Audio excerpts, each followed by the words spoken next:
Whoa, buddy. Put that thing back in its holster. We haven't gone anywhere. I don't understand. Check out the MichaelDukesShow.com for information on how to get access to the podcast. Welcome to the party, pal.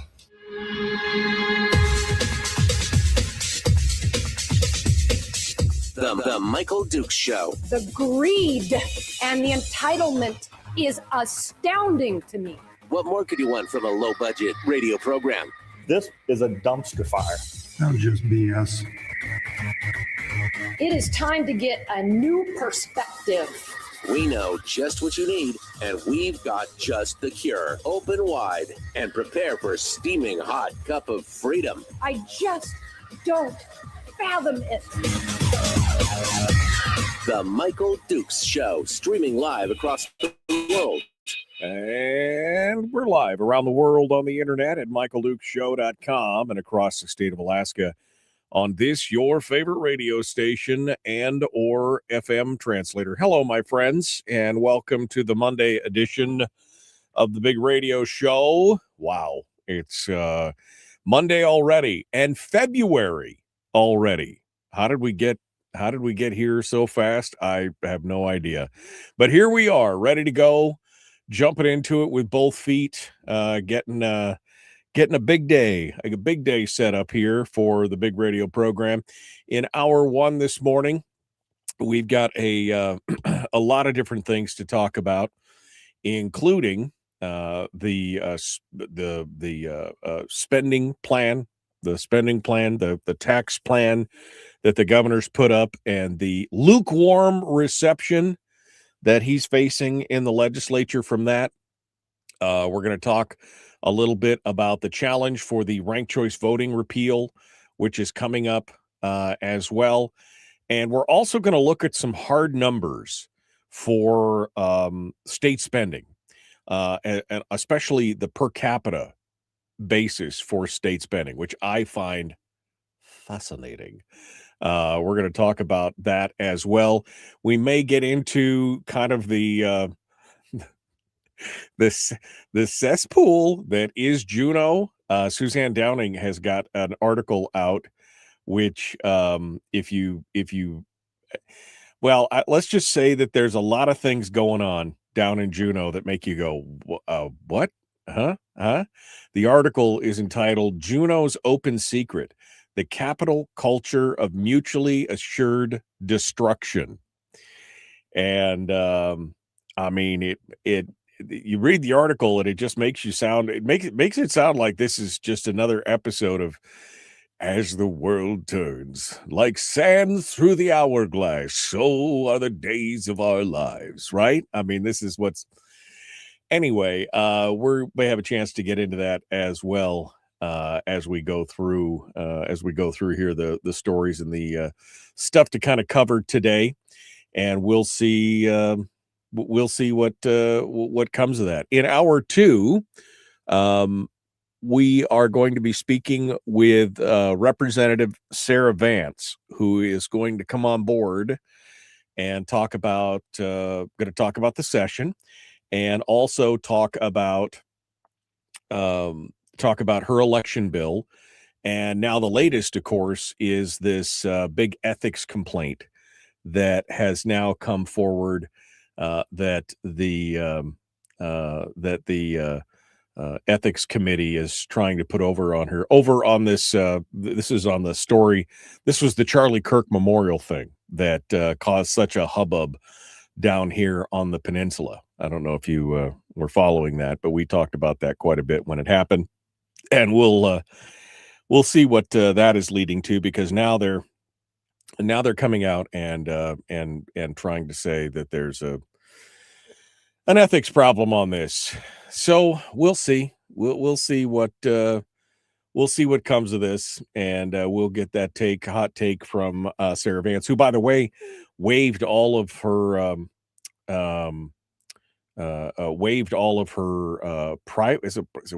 called privacy? Yeah, it's privacy essentially.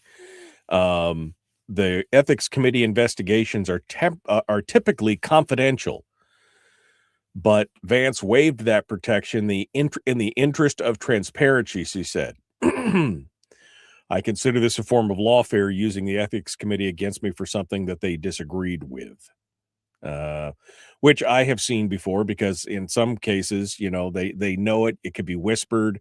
Things can be leaked, but one side or the other really can't come out against it. This gives her an opportunity to at least get her side of the story out there. So we're going to start it, and we'll see what goes on from there. All right. That's kind of what's happening today, and I welcome you to the program. 34 degrees here in on top of the world in beautiful Homer. It's been kind of raining and warm all weekend long. I would be okay if it just stayed kind of like this through the spring. I'm okay with that. I'm okay. It's all good. And I hope you had a great restive, restorative weekend. You're ready to go, because we're gonna dive down into this here and get started. So first and foremost, it's been a hot minute since this came out, but we really hadn't had a chance to sit down and talk about it. We mentioned it in passing, but now it is it's faux real. 3 Alaskans have now sued the State Division of Election, alleging that the language adopted by the state for a ballot measure seeking to repeal the ranked choice voting, the open primary, and more is, quote, and I quote, let me quote some Scooter Kendall stuff here, untrue, incomplete, and partisan. That's what they say.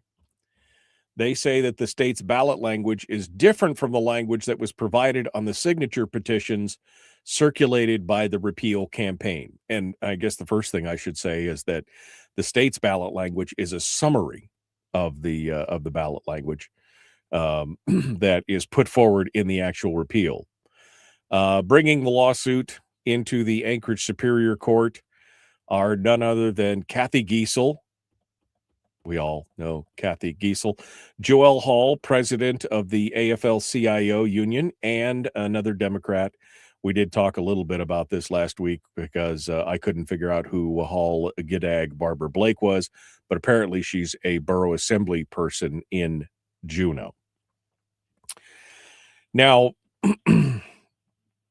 again, this just feels like a continuation of the lawfare from the last attempted repeal from ranked choice voting that we had on the last go round with Phil Izon and Art. I've forgotten Art's last name. Anyway, it just feels like the same thing, because at every opportunity you heard about a problem. There was a lawsuit, there was an APOC violation, there was a filing, there was a this, and behind it all was Anchorage attorney Scott Kendall, who was the main architect of the ranked choice voting system to begin with back in 2022.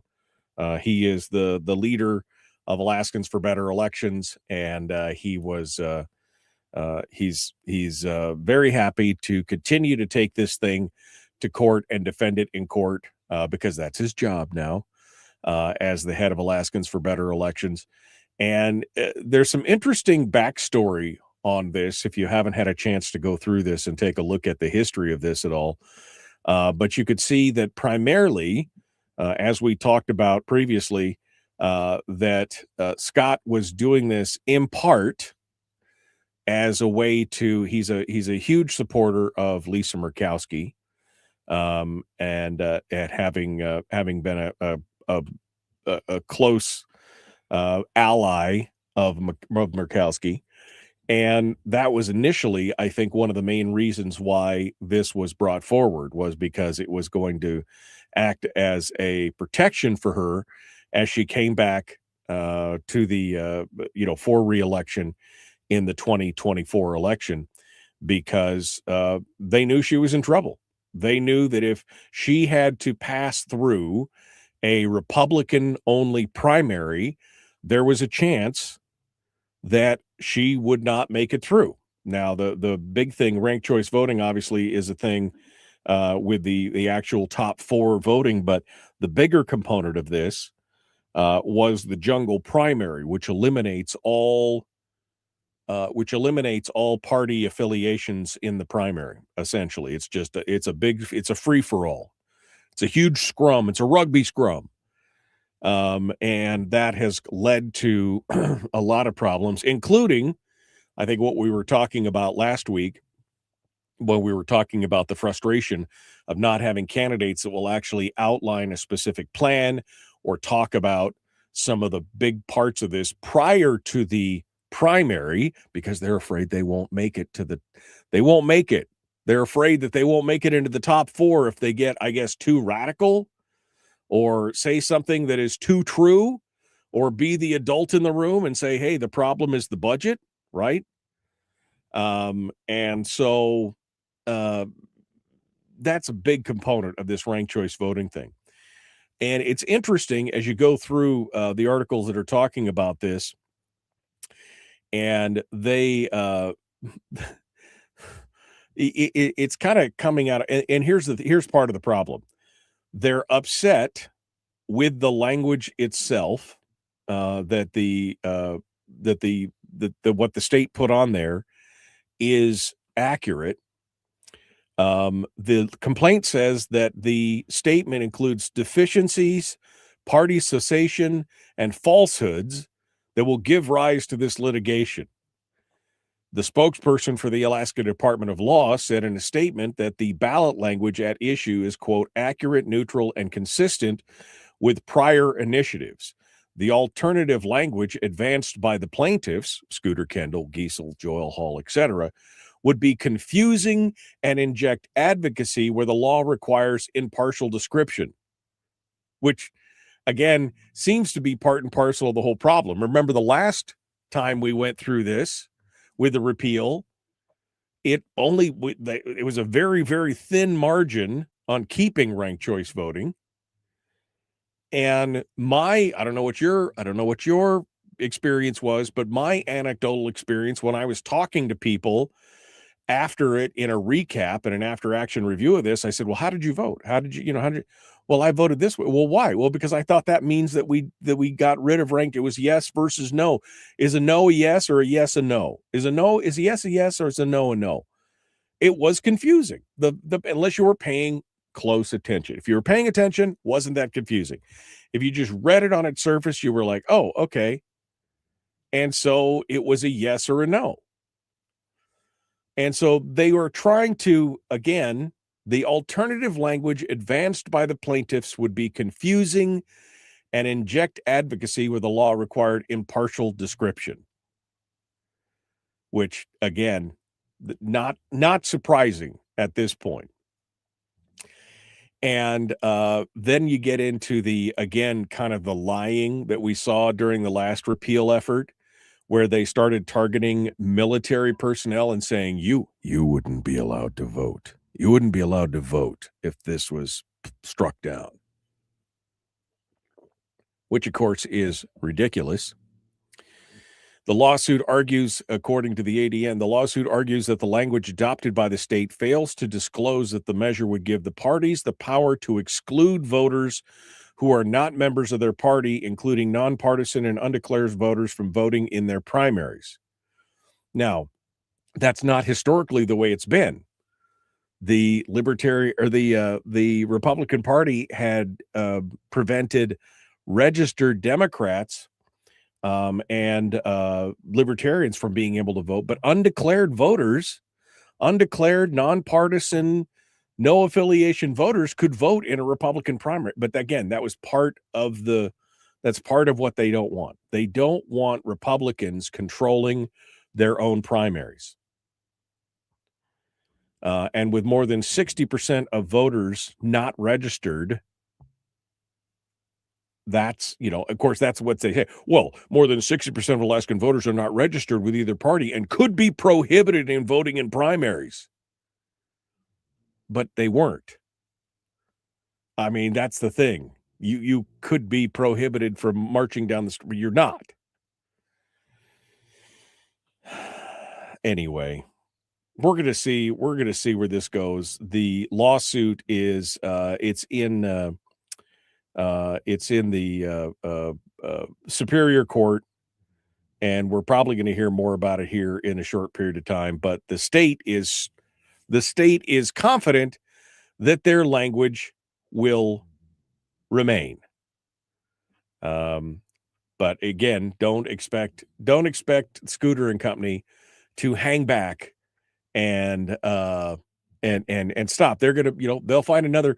I'm sure that they're peeling through every APOC filing and everything else that they can to try and continue the lawfare against the repeal effort. We'll see what happens in that. Okay. We're going to talk a little bit about the governor's plan here in just a hot second. And we'll get folks' take on it. Plus, maybe we'll get some time. We'll have enough time to go over the industry, the Association of General Contractors and other in the construction industry calling for the funding to be funded now. All right, we got to go. Back with more of the Michael Duke Show. Common sense, liberty-based, free thinking radio.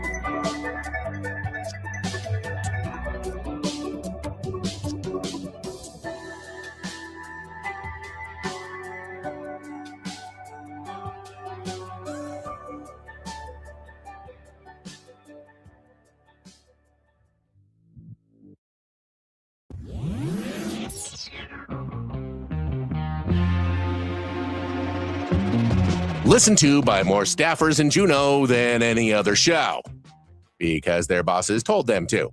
And after what they just heard, oh man, they're going to be pissed. You're a bad, bad man. The Michael Duke Show.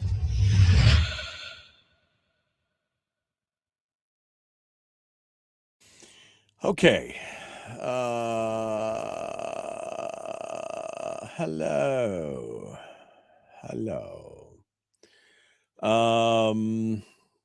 Let me go back over here to the window. There we go. I was looking for the window to the wall.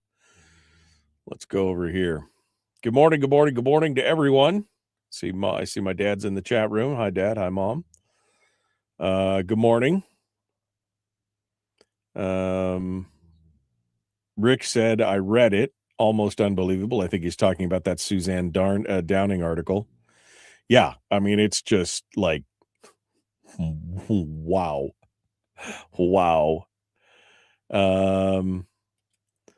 Good morning. Terry says, the people sitting on the ethics board are the most unethical people in the legislature. I mean, it's the Juneau Clown Posse for a reason, right?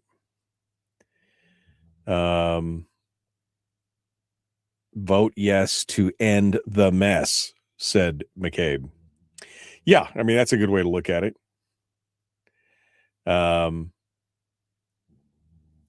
Still going through here. Where is it? Shelley says, run. Republican undeclared nonpartisan could vote in Republican closed primaries. Right. I understand. I know that. But their assertion is that you could change that at any time. And so therefore they're all banned. That was the thing. And that's what they did, Shelley. They ran the ads, to the military. Are you in the military? Well, you could have your right to vote stripped away from you. I mean, that's how they played the ads.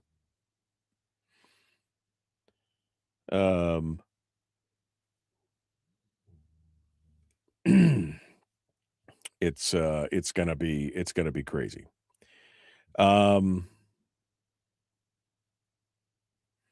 The plan, what was it? The plan, world domination. Yeah, possibly. That could be it. Yeah, I will. I think that's a good point. Thank you, Frank. Where Terry said the people on the ethics board are the most unethical people in the legislature. I will remind you, Kevin McCabe is on the ethics board. There are a few people on there that I would consider to be ethical. But again, that's the danger in painting with a broad brush, right? That's the danger in painting with a broad brush, you can catch everybody in it as well. Okay. 32 in Soldovia, 23 in Wasilla. It's spring is in the air. That's all I'm saying. Can only hope. You can only hope at this point, for sure. Shelley says, I remember all those ridiculous and what should have been criminal commercials. The lies were incredible. But again, this is the same thing. This is the same thing that happened during the initial push for ranked choice voting.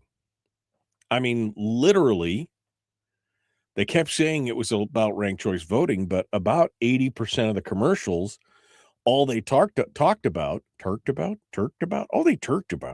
was dark money. That was the push, was the dark money. So they have, I would argue that a lot of those people have a passing acquaintance with the truth. Right, just a passing acquaintance with the truth in that regard. But boy, do they love them some welfare. Lawfare and welfare. Lawfare, welfare. Well, lawfare. I mean, whatever it is. Oh, okay. I want to give you guys a sneak peek. Of what we're looking at here. See this? Whoops. My bad. See this? Look at there we go. There's a sneak peek.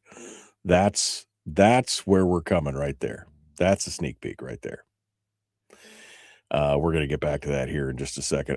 Okay, here we go. The Michael Duke Show, Common Sense, Liberty-Based, Free Thinking Radio.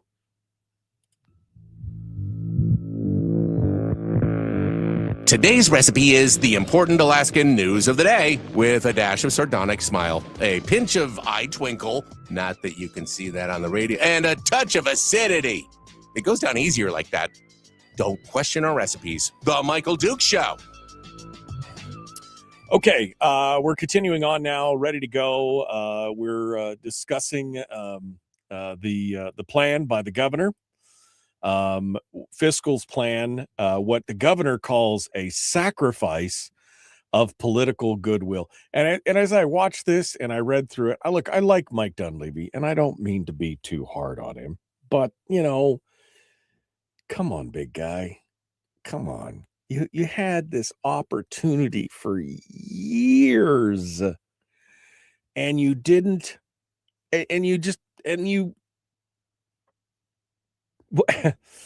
his plan, by the way, is met with tepid response from the lawmakers and the industry. His thoughts was that this sacrifice, this is what he wanted to do, sacrifice some of my political goodwill for the betterment of whoever's coming next. Do I go out the door and leave a poop pile for the next governor? He didn't. It was a S pile is what he said, but poop pile just sounds better. It's alliterative, right? Do I just leave a big pile for the next governor or not? And, I mean, that seems laudable, but exactly what part of your political goodwill are you sacrificing? I mean, you're putting forward a plan, and you're talking about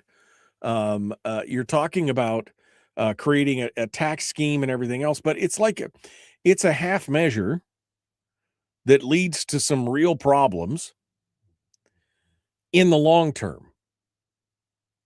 And that's the big challenge here. It looks good in the first couple of years, but as Brad Keithley pointed out last week, and I'm sure he's going to get down into this more this week, as he pointed out last week, by the time you get down to the, towards the end of it, and you get, into the mid and end years of this plan before it sunsets, because the governor's plan has a sunset baked into it, we'll be just right back where we started as far as how far in the hole we are. And, you know, you've already got people that the article from the ADN quotes Will Stapp as saying, you know, I'm not a big fan of broad-based taxes. And this is my favorite quote of the whole article. Let me back this up.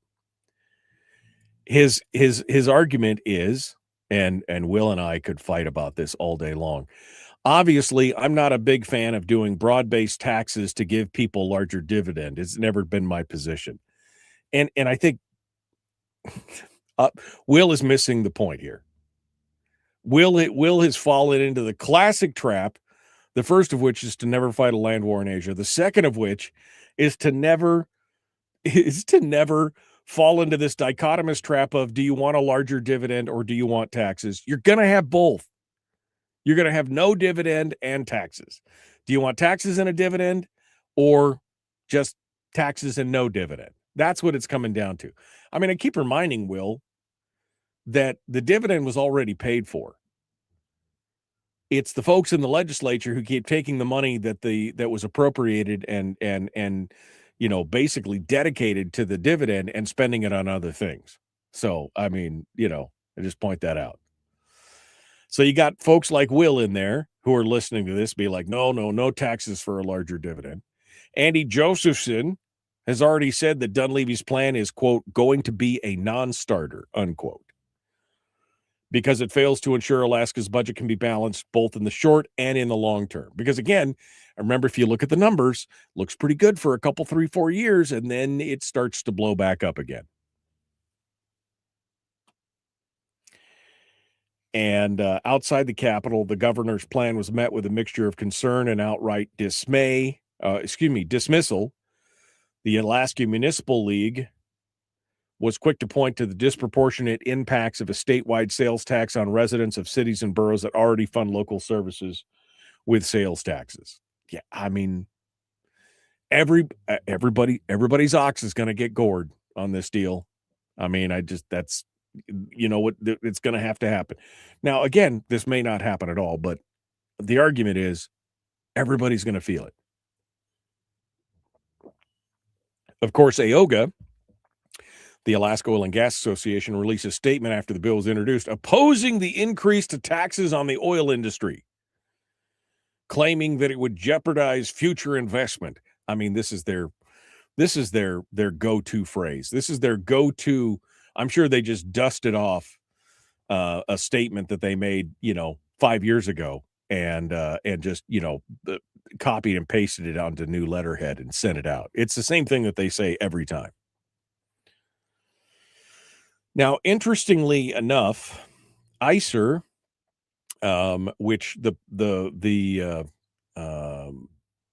Dunleavy's office actually paid $90,000 out of their budget to ICER last year to redo that 2016 study that Brad quotes a lot. You know, the one where, you know, that the cutting of the dividend has the broadest impact on Alaskans. So they redid the study, and whether, you know, what were the various methods of balancing the budget, imposing a sales tax or an income tax, increased taxes on the industries, reducing the size of the state workforce or the budget, meaning cutting the budget, or cutting the dividend.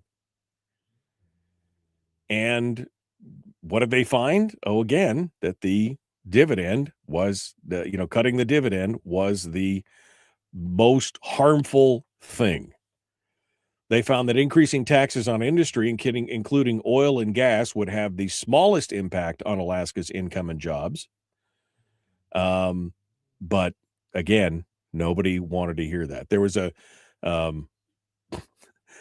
general consensus of, there were some legislators who were listening because ICER made the presentation this last Thursday.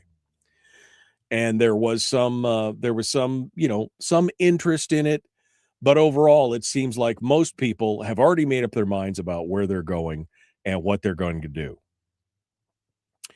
But again, the problem with the governor's plan is that it fixes things in the short term, or appears to fix things in the short term.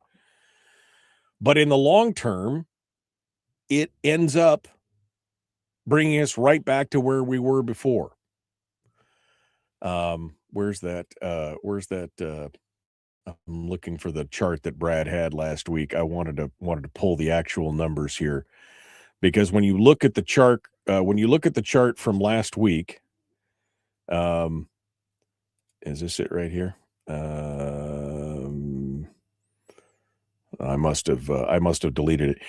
When you look at the chart, you could see that again in the short term, the combination of a sales tax, increased oil industry taxes, does well. And then you start to see where we're reaching the sunset of the sales tax, and then the corporate income tax, which he wants to cut as well, drops. And you could see that the two lines are basically inverting again.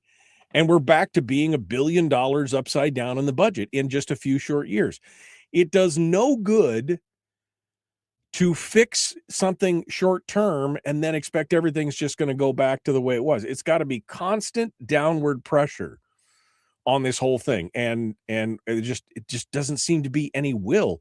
This whole article is basically about people hemming and hawing on the thing. Plus, the governor includes some, well, let's just say that Dunleavy has historically had a problem including some very rosy assumptions in his plans. In talking about reducing the corporate income tax, the Dunleavy said he did that so that we could be more competitive. With by eliminating the state's corporate income tax, it would help Alaska compete with other states, and that we need to look at places like Texas. He apparently mentioned Texas like 8 or 9 times during the whole thing. I didn't count, but a lot. But according to the ADM, the elimination of the state corporate income tax is set to cost Alaskans more than $500 million annually by 2032 and beyond. Dunleavy said, don't worry, that will be affordable thanks to an increase in oil production and a new natural gas pipeline that will bring new revenue to the state. So first and foremost, I guess we'll take the last first, the new natural gas pipeline. We've been hearing about the pipeline for decades, folks. It's always a promise on the horizon. I would not count on any revenue from any pipeline until I see them actually turn the spigot on the completed line, right? You just don't bet on the if come on that. First and foremost, you're just like, no. And the fact that the governor thinks that will be affordable in 2032, so 6 years from now, because of an increase in oil production means that he's not paying attention.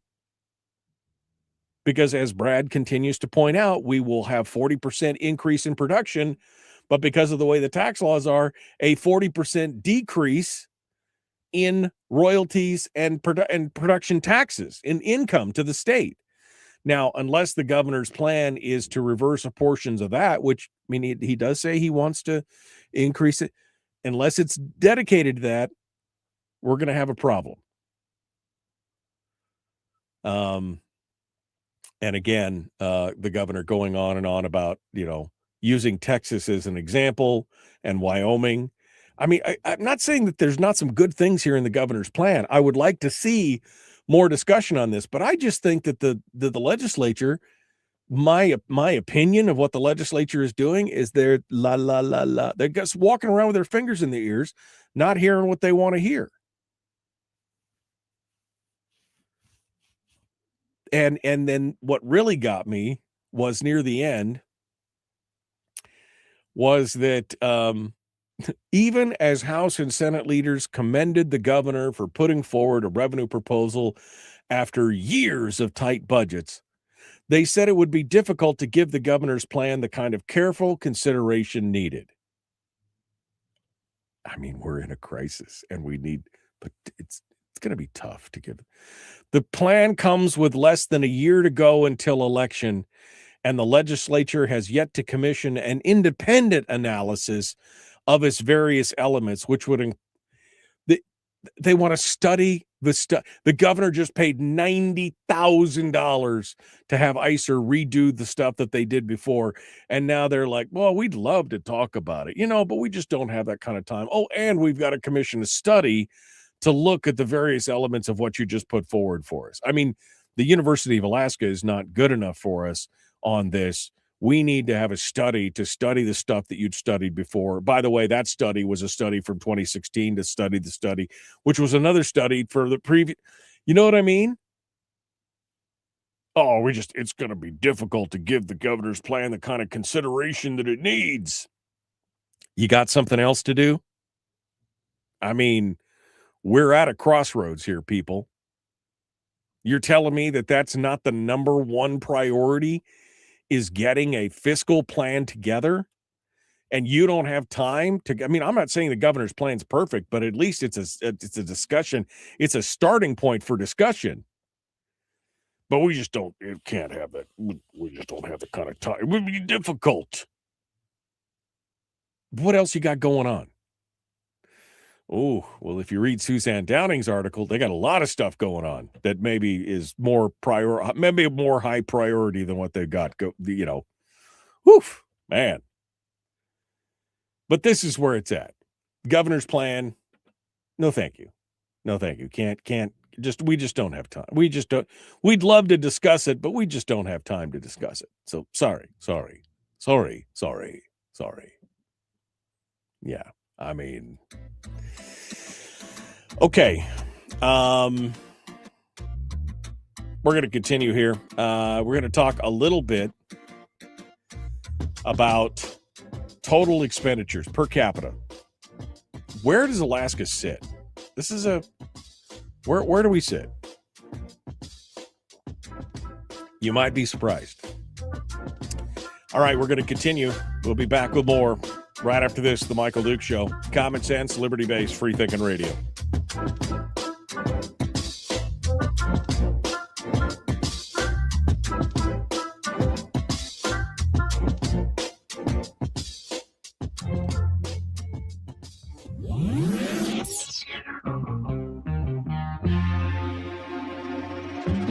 Tune in Friday for our weekend entertainment and movie streaming review with our guest critic, Willie Waffle.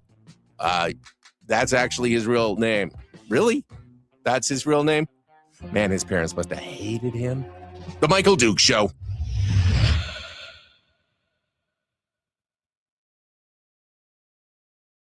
Okay.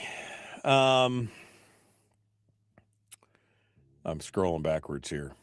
Let's see what else we go.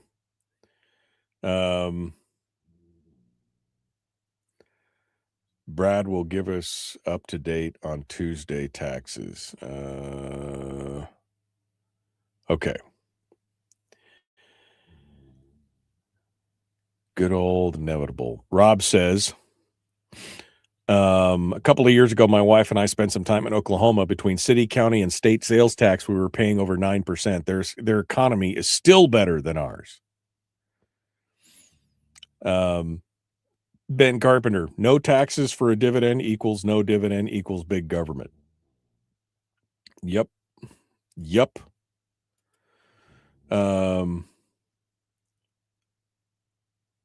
Good morning. Once they implement the short-term sales tax, says Chris, it will become the forever sales tax. I mean, that is a possibility. That is the danger. The governor does have a sunset baked into it. But again, the taxes need to have attached to them, there needs to be also some kind of spending limit on it. That's the thing. Okay. Oh, we are all being gaslighted, says Sybil. Yeah, I mean, welcome to another day. Wasilla has a great sales tax plan, if a tax plan can be great. No property tax, and they fund the entire government from taxes. Voter approval increased for large projects with a sunset date, and the voters have to vote on extending the sunset. Hint, they don't. But it did fund the new library and the new cop shop. Yeah. I mean, I remember when Bert Cottle was like, oh, now that can't remember which one was paid for. I think it was can't remember if it was the library or the new police department that was funded and filled, and it was about to sunset. And he's out there saying, "Oh man, we could really use this money for other things, and you guys should all vote to extend it." And the people were like, "Hell no, hell no." What is the pro con of funding state government entirely from permanent fund earnings, i.e., no taxes to pay the dividend? He's talking about Will Stapp's comment. Well, the pro of it is obviously you don't have to go back to the people and explain yourself. You could just do what you want to do. The con is the people are cut completely out of the loop. That's what it is.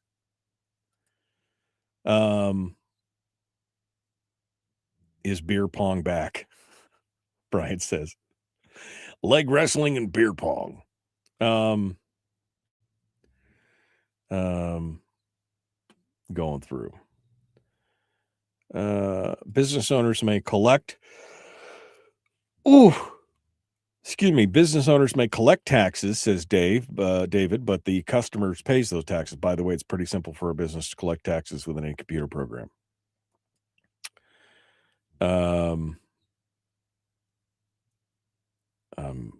I'm going through here. Frank asked Ben why do you support government forcing business owners to be estate tax collectors without compensation and under the penalty of law?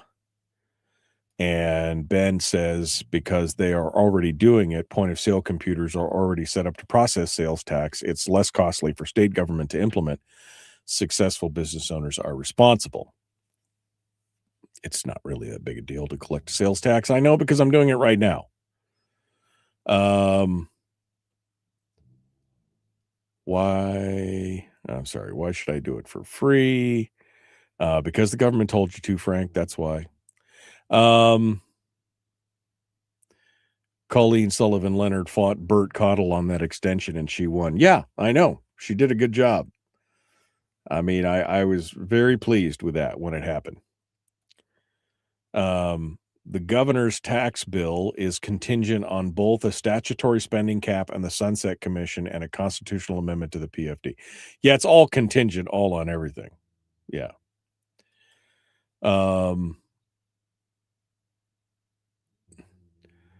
Naresh, fiscal year 27 general fund state budget total asks 67% of the entire general fund goes for which is personnel services, which is the 21,000 state employees, basically goes for the cost of 21 state employees. Yeah, the state service has become a job center. Chris says, I'm oversimplifying. The people cut completely out of the loop is oversimplified. Ending the dividend would result in the ruling class seizing trillions in natural resource wealth. I also agree with that.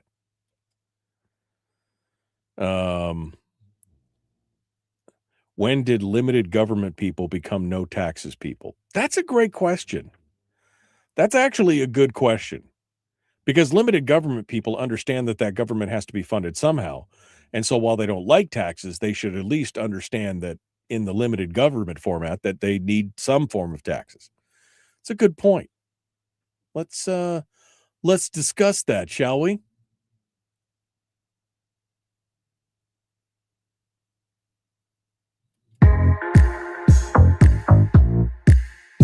The Michael Duke Show. Not your daddy.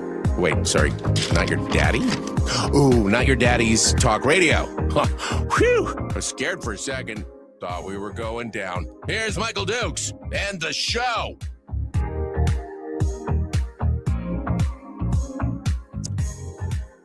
Okay.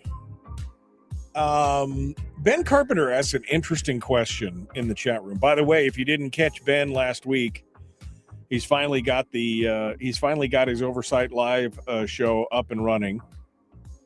I watched it a little bit on Friday night. He had a good takedown on Friday night of some of the stuff, including that press conference that we discussed earlier last week. Anyway, Ben asked I think it's a good question. Ben asked the question, when did limited government people become no taxes people. Because by definition, people who are very pro limited government, and I would count myself amongst those, we understand that what we want is the most limited form of government that provides the basic services that we need, right? That's what we're looking for. The smallest, most manageable unit of government. But we also understand that we have to pay for that somehow. So when did limited government people become no taxes people? And I mean, I think you could trace this back. And again, going back to what Jay Hammond said when in the 80s, the early 80s, they wanted to they basically eliminated the income tax. His argument was, don't eliminate it, don't take it completely off the books, just turn it to zero for now. And you can come back to it later because you'll need it later. That was what he was saying. But we have become so tax averse in the state that any discussion of any form of taxation is anathema to a lot of people, especially those on the right, especially those in the conservative circles. Now, I can understand that because, I mean, I don't like taxes any more than the next guy. But the problem is that instead of outright, overt, over-the-counter taxes, we end up with all these stealth taxes that we're talking about. The stealth tax, like the taking of the dividend. Chris says, we see where taxes go. We see where our taxes go. That's why we are no tax people. And I mean, again, I understand the sentiment, but how do we fund government if we're not doing it through direct taxation? Instead, we get this all behind the scenes stuff. That's part of the problem. Duties and fees are much better for funding government, says Chris. Okay. I mean, I'm with you on that. I think that, again, that could be a discussion that we need to have. But again, we've become so tax averse to even discussing it. I remember the first time we started talking about it on this program and the hate that just flowed through my email from people. How dare you talk about taxes? You should. Right? It was crazy. But you know what that aversion to discussions on taxes and other forms of revenue has led to? It has led to just an absolute explosive growth in government in the state of Alaska. I want to show you something. And for those of you on the radio, I'm showing it to you. I'm going to have to describe. Let me describe it for you. I'm going to have to show you in how that is. Whoops. Let me. Sorry about that. Put that there. Okay. So here's what I'm going to show you. Here is what I'm going to show you. KFF.org has got a total state expenditures per capita. This is a super interesting look at where we spend, how much we spend per state in the country. Now, first and foremost, I'll say that the average spending in the United States on a per capita basis per state is $8,625. That's this is how much the average across the state, across the nation, the average spend on a per capita basis by a state is $8,625. Now, Alaska is number one. Now, the District of Columbia is actually number one, but it's not a state, so I'm not counting it. The District of Columbia, by the way, they spend $27,000 per citizen. But as far as states go, Alaska is number one, $21,485 in spending. That's fiscal year 23. That's the last numbers that are available. Fiscal year 23. $21,485 per Alaskan spent on state government. Number two, Delaware at $14,000. So I mean, we're spending $6,000 more than the nearest state. The median is $8,000 and change. $14,900 for Delaware, $14,800 for Arizona, $13,300 for Hawaii, $13,100 for West Virginia. Oregon is at $12,600, New Mexico $12,400, Vermont $12,100, Connecticut $11,600, Rhode Island $11,500. That's the top 10. And you're like, wow. I mean, again, the difference between number 10 and number 1 is double. Essentially almost double what number 10 is spending. Oh, but let's just scroll down here, shall we? Shall we scroll down to the end? Let's just scroll down to the end here. The number 50 out of 50 states. Texas, $4,400 per person. Florida, $5,100 per person. Nevada's $5,600 per person. North Carolina, $5,800 per person. I mean, even Colorado, blue Colorado, $6,400 per person. A quarter of what we're spending here in Alaska. A quarter. Again, why are we looking at states like this and figuring out what they're doing and trying to emulate it? I mean, again, imitation is the sincerest form of flattery. We talked about the Alaska Reads Act. We talked about the math miracle. We talked about we're starting to copy some of that. Why are we looking at what they're doing as far as revenues and as far as expenditures and figuring out how do we get that? How do we spend $5,000 a person and get what we're spending $21,000, almost $22,000 per person to get? I mean, these numbers, folks, are, if you're not flabbergasted by this, if you're not looking at places like, I mean, some of the fastest growing states in the nation, Florida and Texas, and they are at the bottom of the per capita spend. You wonder, is there a correlation? Is there a correlation? Yes, there is a correlation. And we should be following along with that, I would argue. Fiscal year 27, says Naresh, it will be about $20,400 per person. It's crazy. All right. We'll be back. The Michael Duke Show, Common Sense Radio. Sarah Vance up next.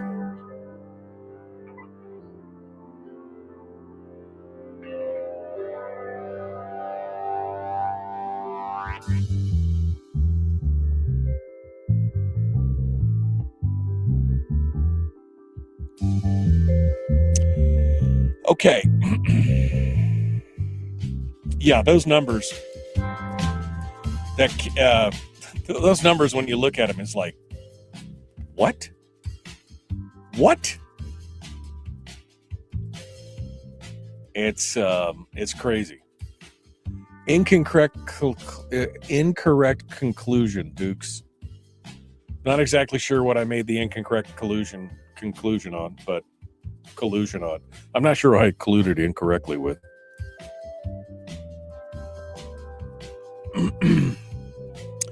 But apparently I made an incorrect conclusion.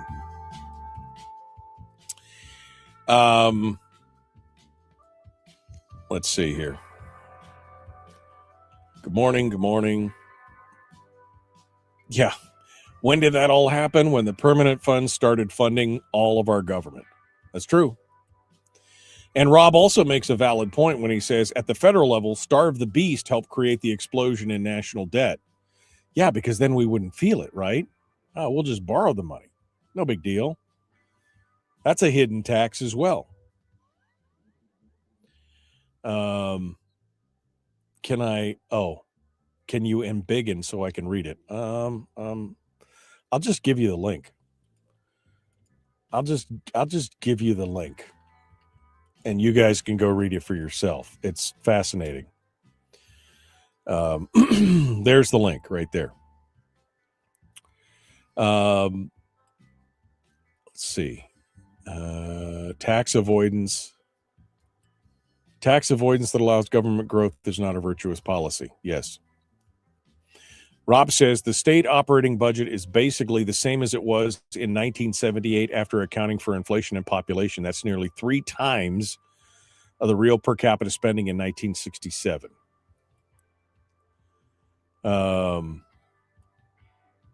Donna said, look at Florida. Oh, and we did.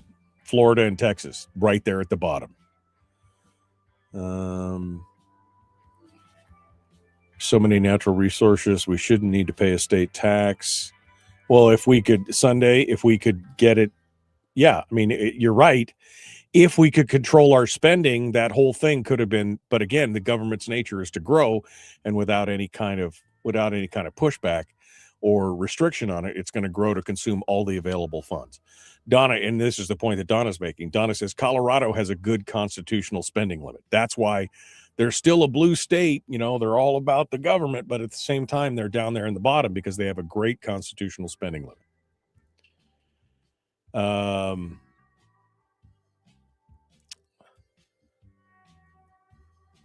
You guys have got a lot of good comments here, and I'm trying to keep up. There's a little difference in the results between federal deficit spending and tax avoidance with the permanent fund earnings. Government will grow with little accountability. Our current federal behemoth is an exemplar par excellence of tax avoidance thinking. Agreed. Okay, still looking for my glasses. Okay, I think I'm all caught up. And Sarah Vance is over in the chat. She's in the green room, hanging out with me there. Let's bring her on board and see what she has to say this morning, and we'll see what goes on. Good morning. How are you? You have to unmute yourself. There we go. There you go. I was just going to say. Doing well. There was a mute function there, but you got it. How's things down in the bubble? As the word, it's in the hourglass. We should call it the hourglass. Like sands through the hourglass, so are the days of our lives. I don't know. It feels a lot like a fishbowl, but I guess we are supposed to live in a glass house being representative. So it's going well for me. Yeah, well, that's what they say. I just, again, reading the latest Suzanne Downing article, I'm just like, I'm reminded of how scuzzy politics can be, and especially when it's done kind of out of sight, out of mind. It's kind of crazy. But we got a lot of stuff to talk about today, including your overall take on the where the session's going. The response from the governor's plan. Lukewarm was how they described it, which I think it's going to be interesting to get your take on that. And then, of course, your election bill. And then finally, this ethics complaint, which is coming out, which, again, it just seems like anytime somebody disagrees with somebody else, it seems like it's going to become an ethical violation of some kind in this day and age. So if you're all ready to tackle all those things, I'm ready to go with you and do that. All right. Yeah, I forgot to mention to you that I have House Bill 47, my AI CSAM bill, that I am going to be getting support for to move it to the House floor. So that's another important piece of legislation. Okay. All right. Well, we can talk about that as well. We're all about it. We can talk about the whole thing. All right. So hold the line. I'll be right back to you. Don't go anywhere. We'll pull you back into the green room and we'll get things ready to go. All right, my friends. Are you ready? You ready to do this thing? We're gonna do it. It's no handler Monday, says Miguel. No, she doesn't have a handler. She can be here for a full hour if she wants. Every politician is every legislator is welcome to come on this program. And I've tried. I've had some on.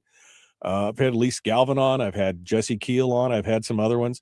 But they just, a lot of them don't want to come on and talk about this kind of stuff. But those that do know that we're going to be here for an hour talking about these things because we need time. That's what we need is time to go over this stuff. All right, we got to go. Don't go anywhere. Sarah Vance up next.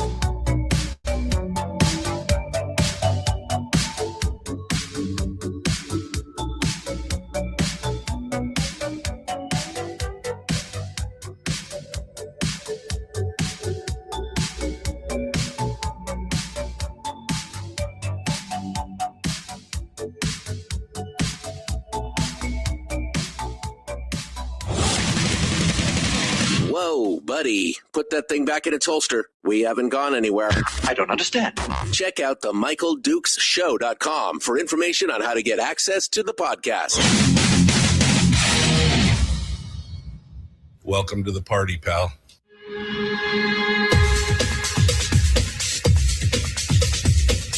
The Michael Dukes Show. The greed and the entitlement is astounding to me. What more could you want from a low-budget radio program? This is a dumpster fire. That's just BS. It is time to get a new perspective. We know just what you need, and we've got just the cure. Open wide and prepare for a steaming hot cup of freedom. I just don't fathom it. The Michael Dukes Show, streaming live across the world. Oh, yeah. Live around the world on the interwebs at michaeldukeshow.com and across the state of Alaska on this your favorite radio station and or FM translator. Hello, my friends. Hour 2 of the big radio show. The fastest 2 hours in radio right here each and every day, Monday through Friday on your favorite radio station. Also broadcasting live on the interwebs at michaeldukeshow.com. It's a series of tubes. I'm sorry, it's hard to explain. But we're out there as well. And of course, you can also catch us on Facebook, YouTube, and Rumble. For all the grumblers on Rumble, you guys are all out there able to do it. We are ready to go. Hour 2 of the big show today. Sarah Vance, Representative Sarah Vance, is on board to come out and talk with us about the session. She's got a pair of bills that she wants to talk about as well, the election bill and a new bill on AI for child exploitative stuff that we're going to talk about as well. And then finally, the ethics complaint, which has made the news now. She has waived all the quietude. That's not the word I was looking for, dude.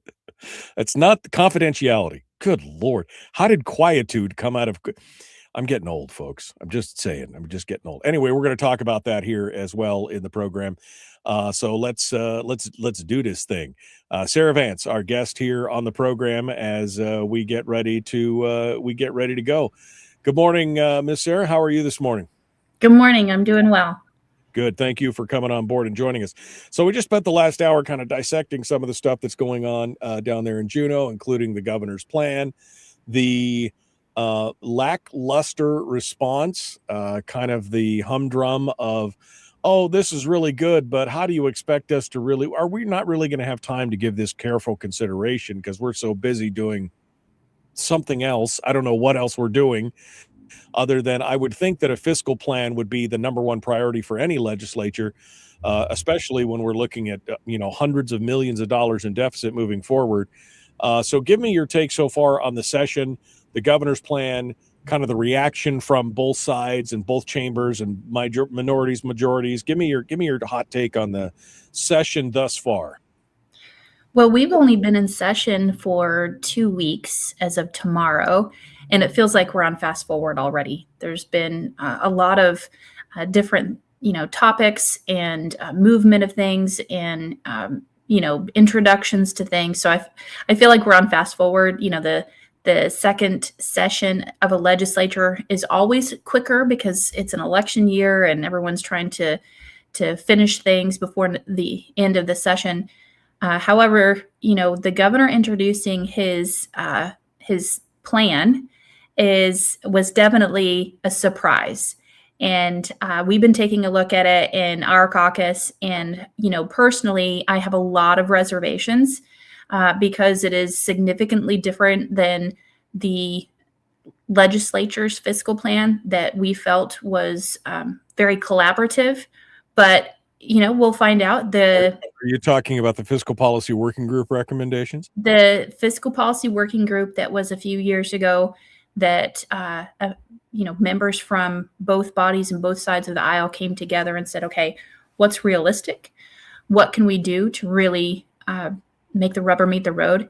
That includes significant, it concluded everything that everyone wanted, reductions in the budget, a constitutional spending cap, and constitutionalizing the PFD, revenue. It included all of those mechanisms, and one of the agreements was that it would be moved together. It couldn't be diced down into single piece. So, we've been reflecting on that and, looking forward to hearing the administration's pitch about how they believe that the administration's plan will pencil out and, go from there. But the reality is that this majority has never given the governor any one of his own bills.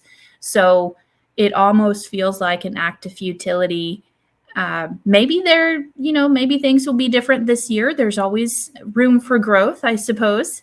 But we went into the session knowing that we have the major Alaska LNG pipeline. There are property tax issues to deal with there. The budget, figuring out how to pencil that out. So there are numerous large considerations for the legislature this year. Yeah, no, and I think it's interesting because, as you point out, they've never given the governor any one of his bills. So I don't know what that means. In terms of, I think that already points to this not going anywhere.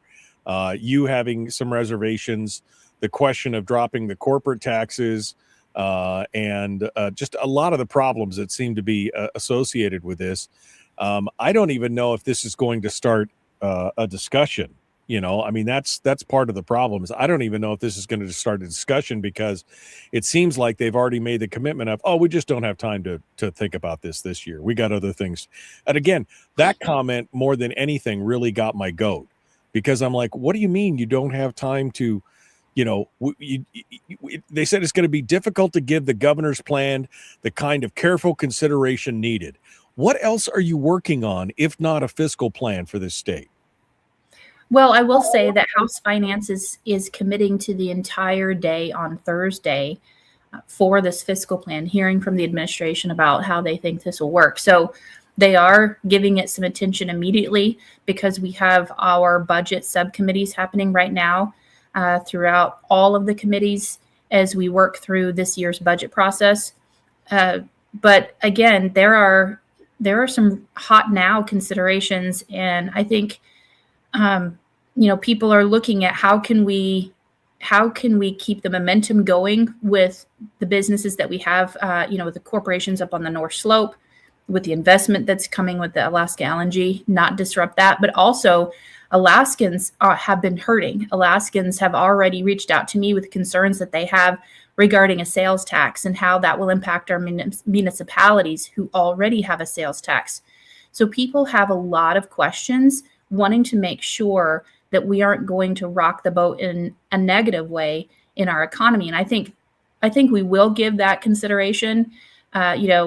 Finance has a heavy load, and they will need prayer. I tell you that they have a lot of weight on their shoulders because that bill was sent directly to Finance Committee. And actually, one of the concerns is that it was not sent to Judiciary Committee since it has a constitutional amendment included. Right. So it should be well vetted. It should be well thought out from all of those aspects. And we'll see where it goes. We're only week 2. The governor's plan, the only, because everything's contingent, right? The governor's talked about a sales tax, right, that's contingent on a spending cap, and that's contingent on constitutionalizing. The only divergence that the governor's got here, I think, is the discussion on the reducing the corporate tax, because he talks about increasing the taxes on the oil industry, which is part of the policy group's plan. He talks about a sales tax, which is part of the policy group's plan. He talks about some cuts, which is part of the group's plan. He talks about a spending limit, which is part of the group. So there's a lot. The main divergence here, the main diverging point seems to be that corporate income tax component. Am I wrong, or am I missing something here? Well, the devil's in the details, and it would almost be like comparing, the way that I see election priorities and the way the left sees election priorities. Sure, it's the same topic, but the details do matter. And so I think that's what we're working through right now is comparing that we've already been well versed in with the legislative fiscal plan and what the governor's fiscal plan and what those impacts would be to our economy long term. and the governor had ICER come in and do some modeling. But I think it raised more questions. And at this point, I think questions are a good thing because it's getting us going in the right direction. The other priorities that we're seeing, and of course we already knew this from early last year, was we're going to talk more about education, right? I mean, we already saw some people say, well, that was a nice start, but now we need to come back to it. We're going to talk about defined benefits. We have yet to hear the full details on the supplemental. At least I haven't seen it. I don't know if you've seen anything yet on the supplemental budget for this year. And of course, anything else. Did I miss anything on the new spend category, or is there anything else that we're missing in there that it's coming up as far as this is going to be new spend for this year? Oh, Michael, there's always new spend. Of course there is. But I mean, again, I will remind us that we are going into this next year with a massive deficit. So right. how are we paying for all that? What we haven't discussed is the rebuilding of Western Alaska from the major storms and flooding that happened. And that's significant. Yeah, I missed the GeoBond discussion. So so that's a big one too. That's up to $1 billion, right? That was the starting number that I heard. So, it could be anything. Where it's a mixed bag at this point. So we got all those things plus the GeoBond. And I guess my main question is, because we've only got about 3 minutes here before we go to break, my main question is there any discussion on how we propose to pay for all that? Oh, absolutely. Yeah. But how the Republican caucus sees that, or the Republicans in general see that, versus how the governing majority sees that, are two very different things. And that's what we're having to walk out is what's the reality that Alaskans need to have some skin in the game, but also, Republicans are opposed to taxes when we haven't done our best to reduce government. And I think that's going to be the biggest struggle right now is they think that taxing Alaskans is going to solve the problem, or taxing the oil companies more is going to solve the problem. And yet the conversation around our spending has not been discussed. Right. Well, the cornerstone of the fiscal policy working group plan, we've talked about this on the program a lot. The cornerstone of that is a constitutional spending limit. Absolutely. If there has to be a spending limit, you could add all these other revenues in and everything else and do all that. But the problem is, without a spending limit, they'll just spend it all, because government's nature is to spend all available dollars. So unless there's some kind of restriction or governor or cap on what we're spending, it's not going to matter. So the number one thing needs to be a constitutional spending cap that holds back and restricts the growth of government. That's the main thing. And if we're not focusing on that, everything else is just smoke and mirrors. I fully agree. And a constitutional spending cap is the real leverage there. But a lot of people don't realize we have one in place, but it's wholly ineffective because it's so high. And we need to adjust that to make it more realistic, that that helps us restrain that government growth that happens year after year, but also looking at the other areas that we are not fulfilling, like a capital budget. And it's going to take a complete reset in my mind. But Alaskans are going to have that conversation with candidates and determine who they're sending to Juneau in order to make these changes. You bring up an interesting point on the capital budget, which we'll have to get here to in the break. But we're going to continue. Sarah Vance is our guest. We're going to continue in just a moment. We're going to talk about her election bill and her AI bill up next. We'll get some details on that, and we will continue the Michael Duke Show, common sense, liberty-based, free-thinking radio. We'll be back right after this. Don't go anywhere.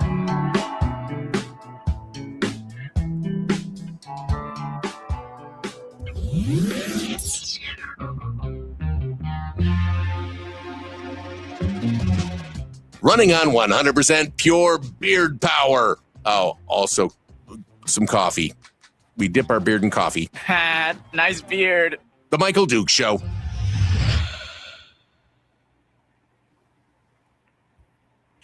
Okay, Sarah Vance is our guest. Sarah, do you see that there above my head? Yes, I do. Okay, all right. Just when that hits 0, we got to stop. So just letting you know that that's what's going on here. All right. So you were just mentioning the capital budget. Now there's a requirement, and I believe it's constitutional, Yes. that the capital budget would be 1/3, 30% of the operating budget, if I'm Correct. not mistaken. Now we haven't hit that mark in a couple more years, right? So this is a challenge because that leaves us open to some real litigation. There's some problems here. The legislature is supposed to be in control of all this, and if they're not providing a capital budget that is 1/3 of the operating budget, they're opening themselves up to some bad juju. Now, that means if we don't have the money, we need to reduce the operating budget so that the capital budget could be 1/3, or we need to increase the capital budget to match the operating budget. And of course, the problem here is we ain't got the money. So, what? Well, we don't have the money that they want to spend on those things. Right. There are pots of money, but Okay. they're, considered untouchables because they're designated Oh, wait. or dedicated for other things. Let's be realistic here. I thought there was no dedicated funds according to the Constitution, or There apparently are some. Yeah. Some funds are more dedicated than others. Is that Correct? Yes. And that's a reality that legislators don't like to talk about. And there's a saying, all money's green. Well, not in the legislature. Some money is definitely not nearly as green because, we couldn't touch the power cost equalization fund. We couldn't touch that. Although we did hear the last couple of years, what we hit? We hit the higher education endowment fund and some of these others. There's buckets of money. And if I'm not mistaken, I believe that in my conversation with Donna, I think that the number that they came up with back in 2018, 2019 was something like $6 or $7 billion in all these various funds, all these various buckets of money in bank accounts around the state. We're going to have to get real creative in where we can draw money from. And again, even things that are untouchable like the PCE, they need to be looked at. I think all of it needs to be looked at. We need to do it with prudence, be very wise.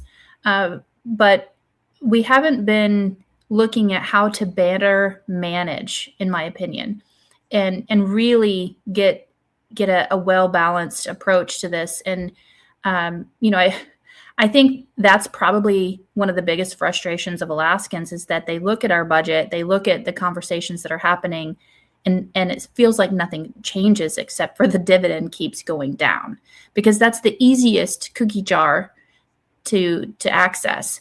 But we need to be looking at everything appropriately and also looking at what we can do better. How can we better manage the resources? How can we better manage the departments to squeeze out every dollar and maximize, the great people who are working within our departments?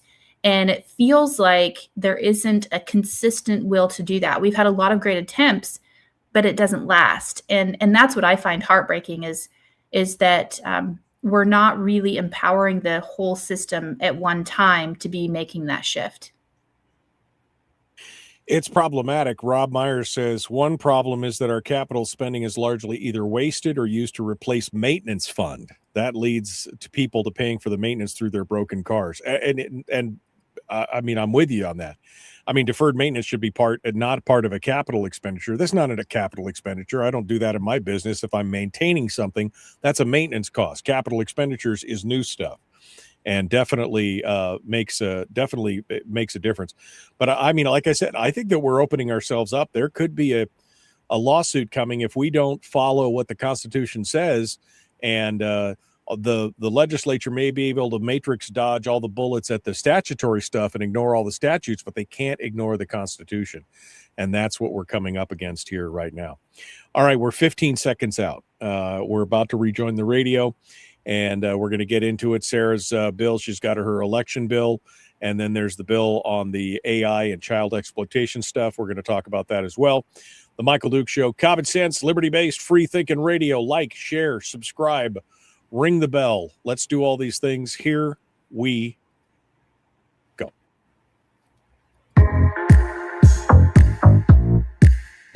The Michael Duke Show. Not your daddy. Wait, sorry. Not your daddy? Ooh, not your daddy's talk radio. Huh. Whew. I was scared for a second. Thought we were going down. Here's Michael Dukes and the show. Okay, Sarah Vance, our guest. We've been talking about the session, but let's move on to some of the bills that she's focused on. Sarah, a couple of bills that you want to talk about. One is the election bill. I know you've been working on. Let's start there. Tell us a little bit about now. Is this the same bill that came back from the Senate last year with all the bells and whistles and took all the good stuff out and put a bunch of crap in and everything else, or is this something new? Where are we at on this? Structurally, it is the same bill, but we introduced a committee substitute into House Finance last Thursday. So if you look on basis under Senate Bill 64, you have to go in the documents section because the committee hasn't fully adopted the committee substitute. They're discussing it right now. So the significant difference is that the committee substitute is an agreement with Bill Wielechowski and myself and a prior senator who happens to be running for office right now. And we essentially killed the bill that had all the bells and whistles, all of the hopes and dreams of the Democrats of what they wanted in elections. And our finance team successfully annihilated that version of the bill. Right. So at the end of session last year, Senator Wielechowski said, okay, how can we come to an agreement and pass an election bill that both sides can agree to? And so we went down the list and said, well, we don't want this, we don't want that. And they did the same. And so we essentially took that version of the bill that was sent over to the House and just started redlining it, slashing out pages and pages of the bill and said, okay, let's agree on things that are good for every Alaskan voter. And a significant portion of it was my bill that cleaned up the voter rolls and added data security. And what they want is ballot curing. But within this agreement, we said ballot curing has to be tied to ballot tracking with multi-factor authentication.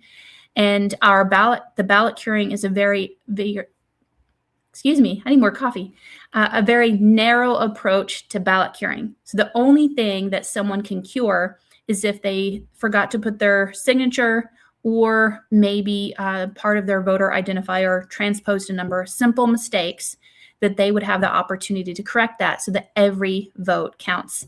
I have a lot of seniors in my district. I know this is an issue. And we also included things like a rural liaison for elections. There are rural communities that have had issues with opening on election day. We want to make sure that that we can address that appropriately so that everyone has an opportunity. And then the Division of Elections also has some cleanup language and request in there that we've included. But overall, this is a bill that's an agreement that I think we can move forward for every Alaskan. And again, I know the big challenge here was that they Christmas treated up in the Senate and wanted all the Democratic talking points of, no voter ID and same day registration and all this other kind of stuff. That stuff is all gone. So this is all gone. Okay. All right. And so give me a Vegas odds thing. I mean, you worked with Wielechowski on this, a bipartisan bill. Do you think that it has a chance of actually getting over the hurdles here? And what is the Senate going to do now that you've substituted a huge part of their bill with this and coming back? Is Wielechowski going to bat for this? Is this actually have a chance of getting passed? Well, I think there's a very high likelihood that it's passed. It just depends on how much support it's going to get. And those are the conversations that we're having right now. I'm speaking with the governor and looking at, is this something that he can agree to? Because, the last thing that we want is a veto on something that, after, in my experience, this is my 8th year and I've been working on election reform my entire tenure.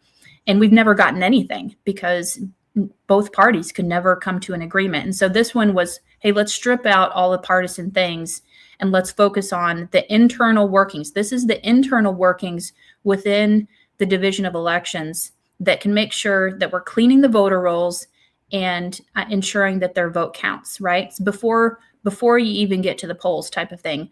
And I'm having discussions with the governor right now to see if this is something that he can support. So we're still in a lot of those growing pains of this current committee substitute.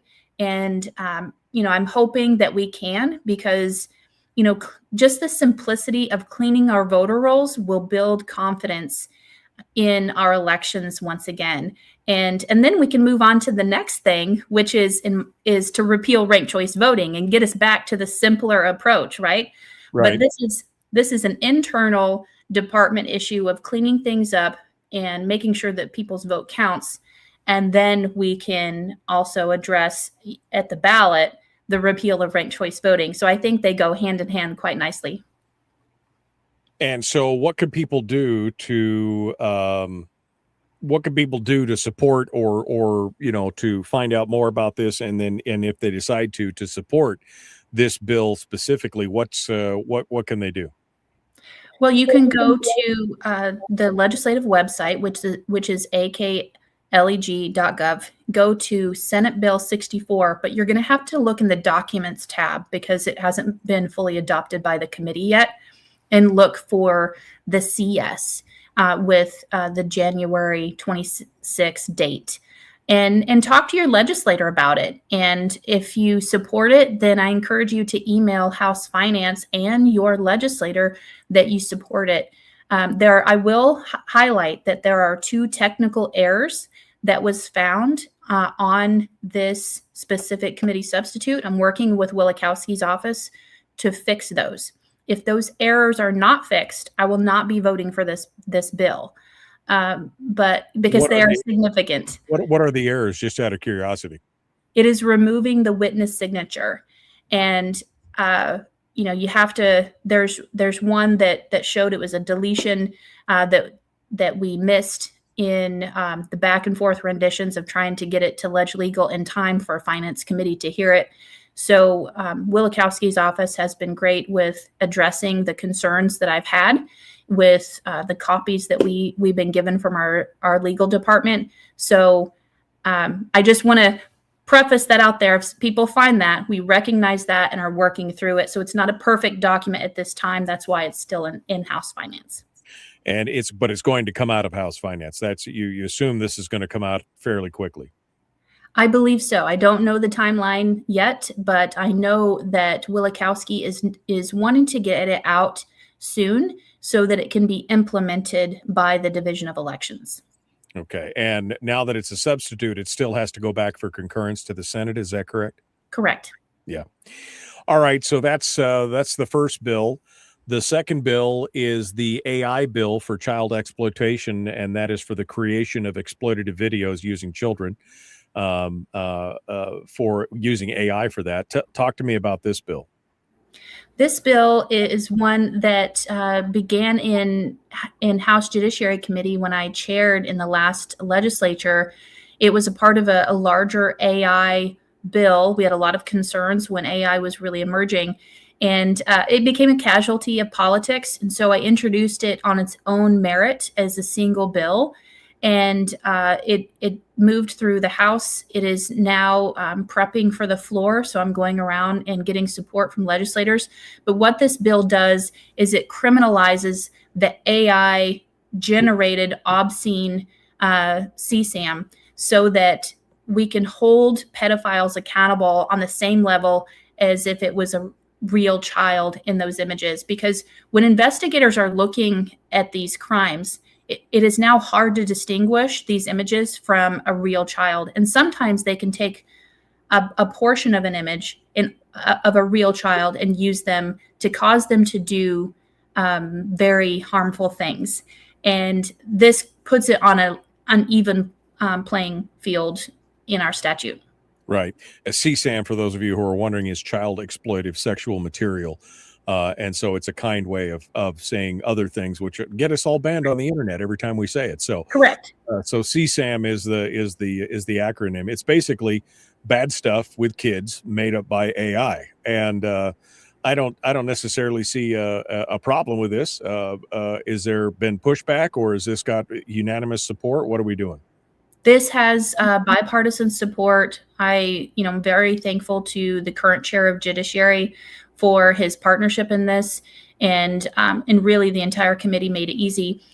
And I mentioned to them the other day that I think we're all fully aware at how quickly AI has advanced and is being used to exploit our children, and that we need to criminalize this. We need to do something about it.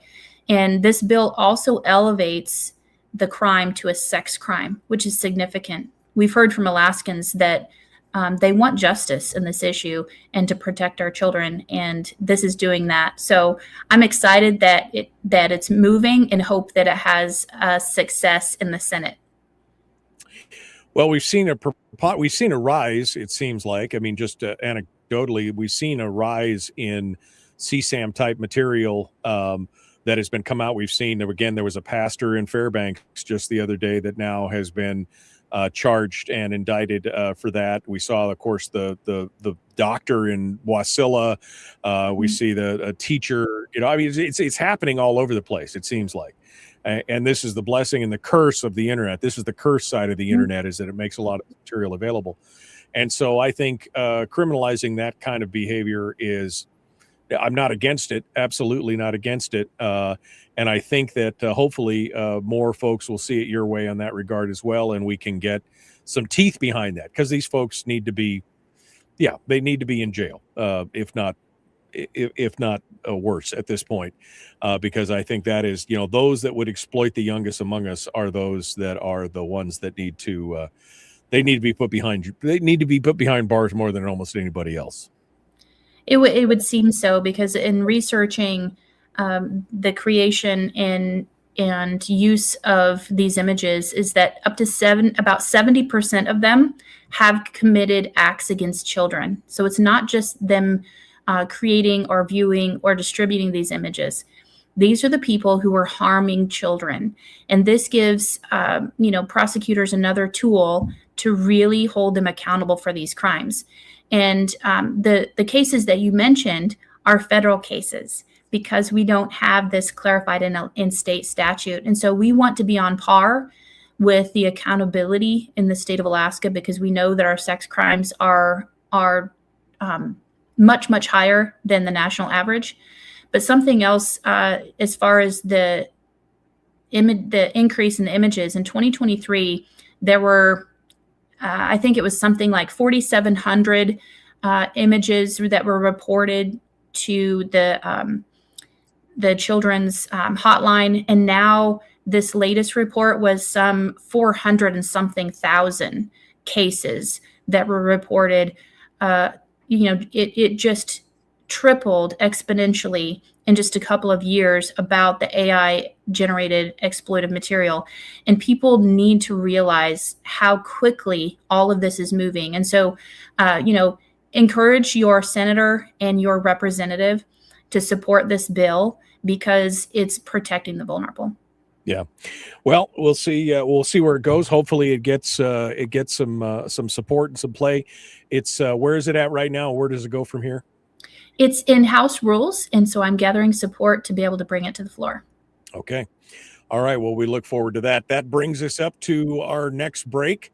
We've got more coming up. Sarah Vance is our guest. We're going to talk about this ethics complaint up next, and we'll see what she has to say about that. We will continue. That's HB 47 for those of you who are looking for that bill. Back with more right after this. The Michael Duke Show. Common sense, liberty-based, free-thinking radio.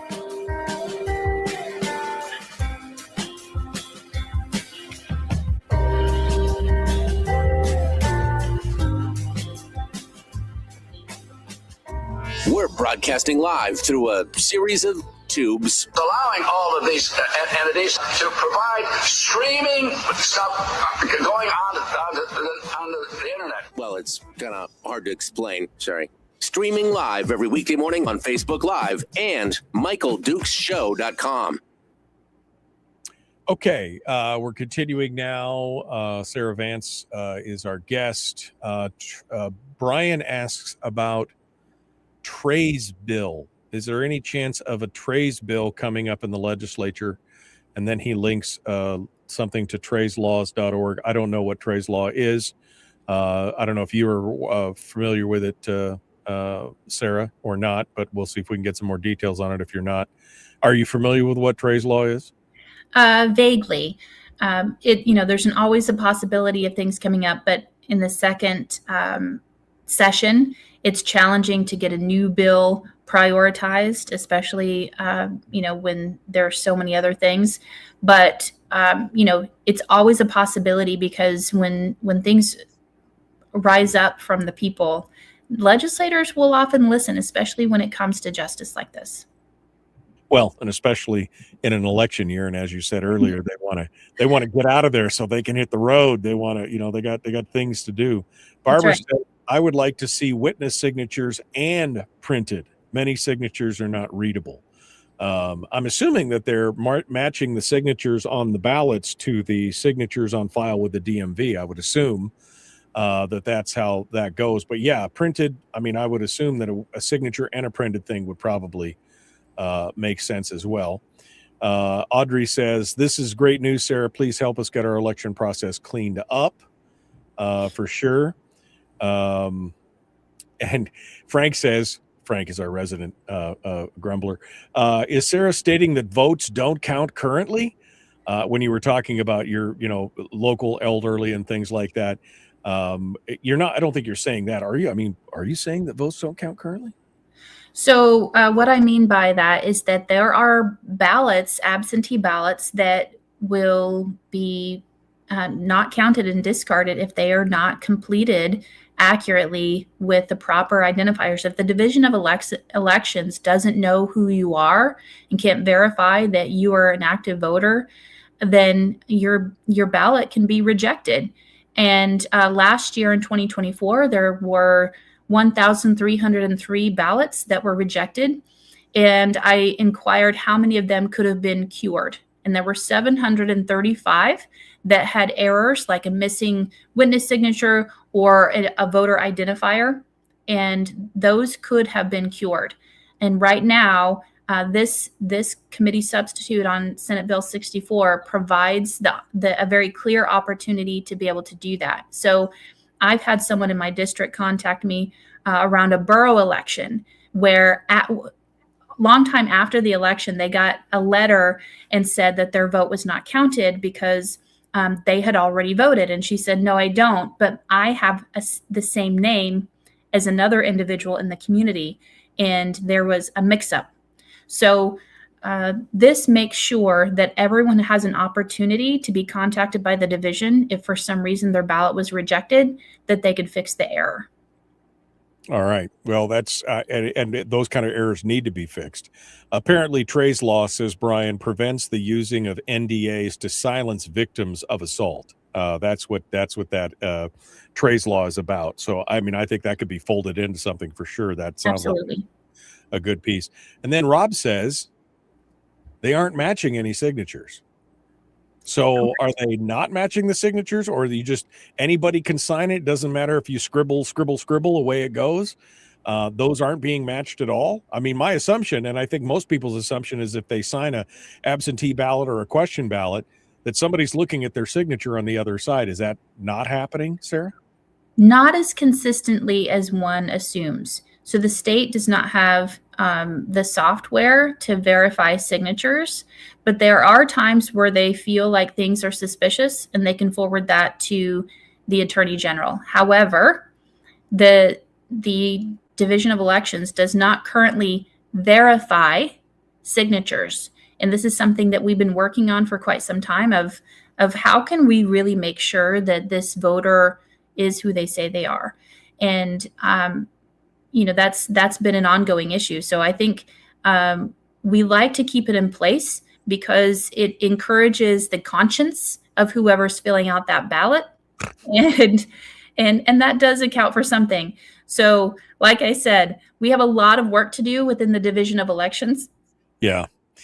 Well, I would say signature matching software would probably be somewhere high on the priority list if that's the case. I mean, to me, I think the average person assumes that if they're signing it, somebody's going to be matching a signature down the road to that, and that they aren't really raises some questions for me. What's the, I guess my main, what difference does it make, to quote our favorite politician?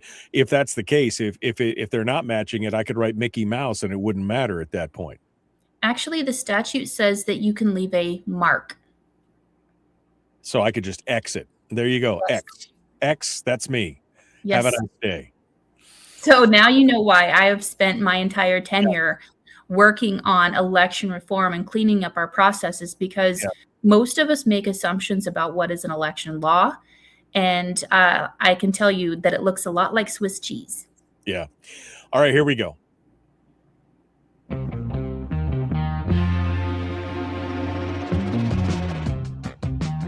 The Michael Duke Show. Seriously humorous with a pinch of intellect. Sorry. That is humorous. Here's Michael Dukes. Okay, continuing on now. Sarah Vance is our guest. We're talking about the session. We talked about her bills, and now we're moving on over to the discussion on this ethics complaint, which has come to light, in part because she waived the confidentiality component of it. And this ethics complaint is all about the Charlie Kirk Memorial, where it was reported on by the local reporter here in Homer, Chloe Plesnick. And it was, I'll be honest, the article was misleading and offensive.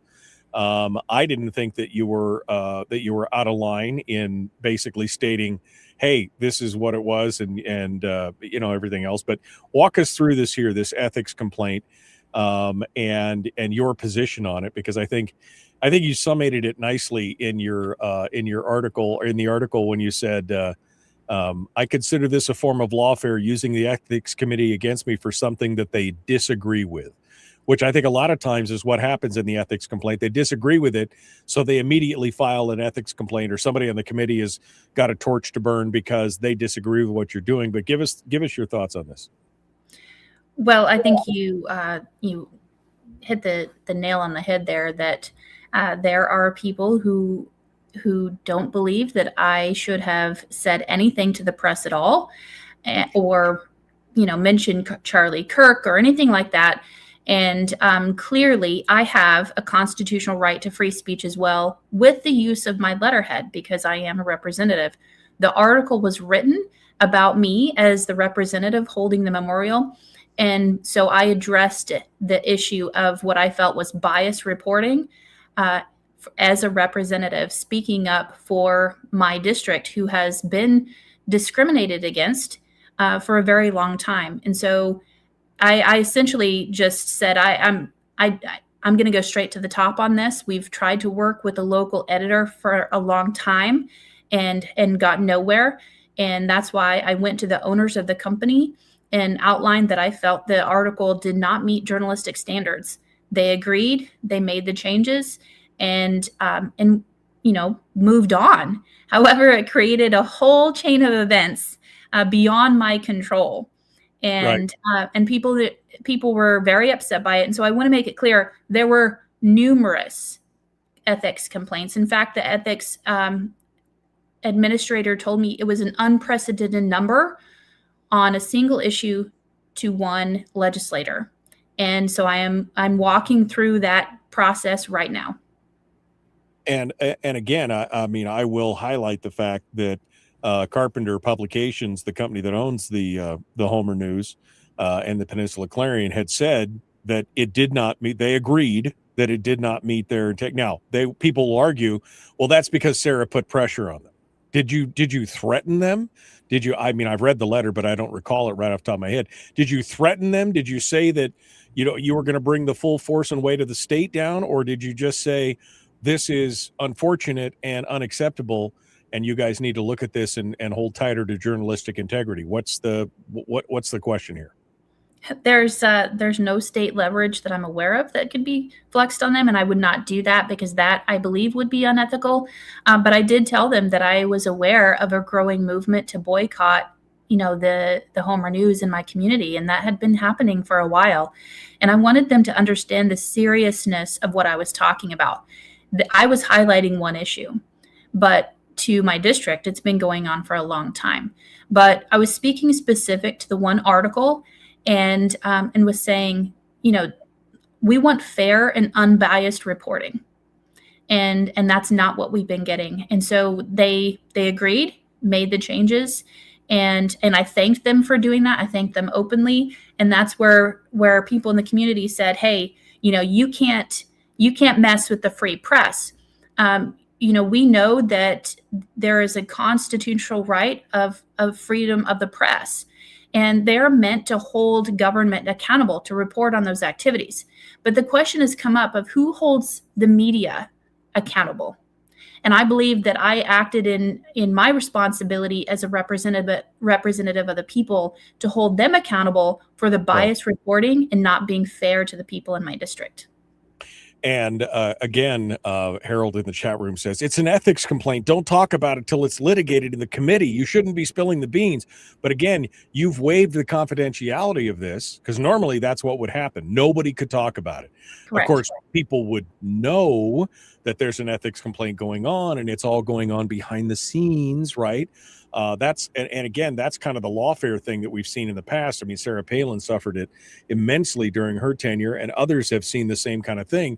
But you basically just said nothing to hide, waving it out there, being able to talk about it, and basically say, this is much ado about nothing. Yes, there's people in your community and in your constituency who are upset about what you did, but it's more about the politics and philosophy of it rather than they're saying it's ethical, but the question is, if you didn't threaten them with anything and you just said, hey, you need to adhere to journalistic standards, and they agreed, that seems like, to me, that's fairly cut and dried. Well, the ethics complaints can only be on one issue, and it's regarding the use of my state letterhead. Right. And, the ethics committee has numerous advisory opinions discussing this matter. And they've talked about, well, should we define the scope of that use? And the legislature has responded with a no, because each district gets to determine the level of representation, for each legislator. And it is a very broad brush and should be. So I believe that I was acting well within the scope of the representation and the use of that letterhead. I believe in freedom of the press. I believe that we should have local media and want them to do that. However, I want them to be fair and unbiased and be able to report the news and leave the opinions up to us. And that's what my constituents have been asking for a very long time. Right. And I think, again, legislative letterhead has been used for a lot of things, from endorsing candidates to I know that Scott Kawasaki has done some crazy stuff. I mean, it happens all the time. And if you are acting as a representative for your people, I think there's an argument to be made that it could be used for nearly almost anything, as long as you are acting on behalf of your constituency. Yes, there was no personal gain here. This was just saying, I want you to address this article. And they did. And, that is something that people clearly disagreed with, which they have every right to do so. And, let me know. Let's talk about it. But creating a lawfare with the ethics committee against me over this issue of disagreement, I think is inappropriate. Right. Well, it's the way the system is working, and they've seen it work before. They've seen the benefits of it. Again, going back to Palin, who faced, upwards of a dozen, I think, complaints at one point. It basically it contributed to hounding her out of office in that regard, because she was spending all of her time facing the ethics complaint instead of being able to govern the state of Alaska. So where does it go from here? Where are we at in the process, and what happens from here, I guess, is my question. So the committee issued a scope of investigation with questions for me, and I had previously sent them a request for dismissal, and I gave a lot of reasons why. So I'm awaiting the committee's decision on that request at this time.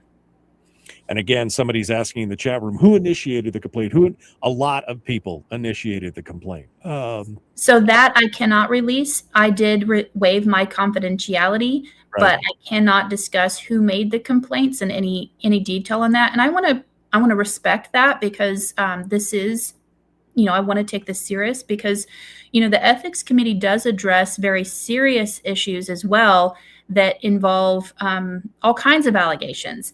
And so I don't want to minimize this process. However, I do feel that this is specifically being used as a lawfare because, as we've seen in the news, there are all kinds of behavior that's happening in the Capitol, and yet that's not being reported. There's no complaints there. So, in the whole scope of what is considered ethical and unethical, I don't feel that my use of the letterhead calling out a biased article meets that threshold. Right. All right. Well, we're coming up to the end, and again, I would agree with this, and I imagine that there was probably a concerted effort to try and bring this to fruition. But that's my opinion, not Sarah's. We'll see what happens with this, and we'll wait for the ethics committee. Is this a multi-week process? Are we expecting it sometime soon, Sarah? What do you think?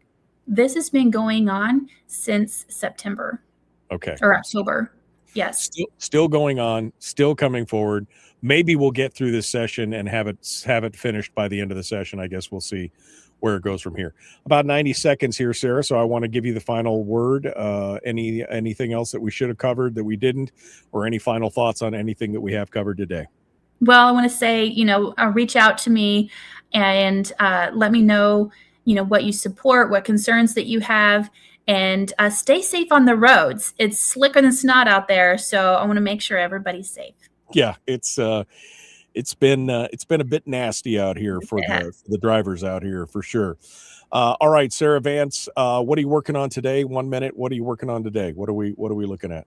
Oh, today we have the House floor. We have Jamie Allard's Deaf and Hard of Hearing bill that is a great bill to help hearing impaired children in schools. So pay attention to that one. All right, we'll be watching that and see where that goes from here. Representative Sarah Vance, thanks for coming on board. As always, it's great to talk with you. We look forward to hearing from you again here soon. Thanks, Michael. All right, folks, we got more coming up tomorrow. Don't go anywhere. Brad Keithley, Chris Story will be joining us, working on some stuff for Wednesday. And I think JD Tuchili on Friday for Firearms Friday from Reason Magazine. We'll see how that goes. All right, my friends, we'll see you tomorrow. All right, Sarah, final bite at the apple. Anything else? Where's that at? Did we get everything? Did we hit? Did we hit all the marks? What in your mind? What are you thinking? Oh, I think so. As usual, I tell everyone, don't give up. Keep communicating with your representative.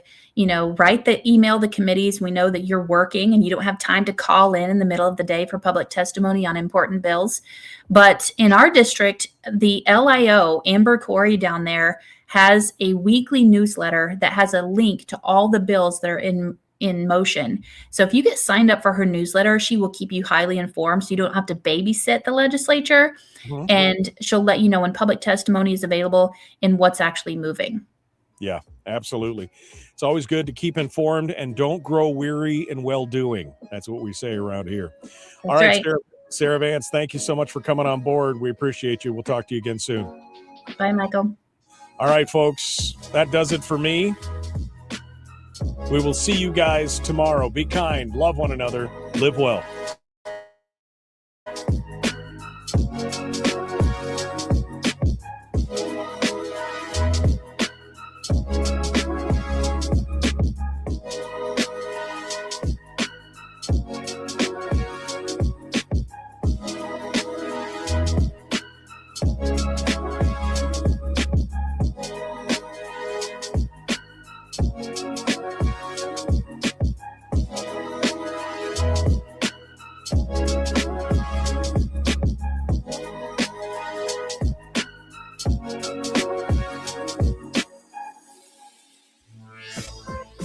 We've shed our terrestrial radio skin, and now we are slimy lizard internet people.